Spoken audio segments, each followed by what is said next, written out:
करवीर तालुक्यातील बोलुली ग्रामपंचायतीचे कर्मचारी अशोक कांबळे यांनी ग्रामपंचायत प्रशासन आपल्याला कामावर घेत नाही आणि सरपंचांच्या सासऱ्यांचा कामामध्ये हस्तक्षेप असतो असं सांगत जिल्हा परिषदेच्या आवारात उपोषण सुरू केलंय। या संदर्भात खुलासा करताना सरपंच पौर्णिमा कांबळे यांनी ग्रामपंचायतीचे सफाई कर्मचारी म्हणून अशोक कांबळे कुठलंही काम योग्य पद्धतीने करत नाहीत, आपत्कालीन स्थितीमध्ये ते कामावर येत नाहीत, ग्रामस्थांशी उद्धट वागतात, सरपंच सदस्य किंवा ग्रामसेवकांनी एखादं काम सांगितल्यावर त्यांच्या विरोधात जातीवाचक केस करतो अशी धमकी देऊन अरेरावीची भाषा करतात।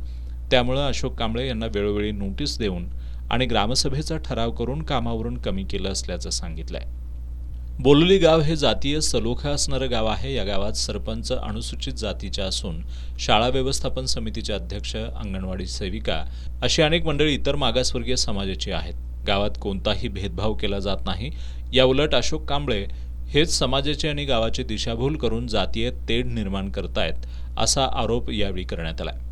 गावात जातीय तेढ निर्माण होऊ नये म्हणून वेळोवेळी अशोक कांबळे यांच्या चुका बाजूला ठेवून त्यांना ग्रामपंचायत प्रशासनानं कामावर घेतलं होतं, पण आता जर त्यांना कामावर घेतलं तर सरपंचांसह ग्रामपंचायतीचे सर्व सदस्य आणि सेवा संस्थांचे पदाधिकारी आपल्या पदांचे राजीनामे देऊन उपोषणाला बसतील असा इशारा पत्रकार बैठकीत देण्यात आलाय।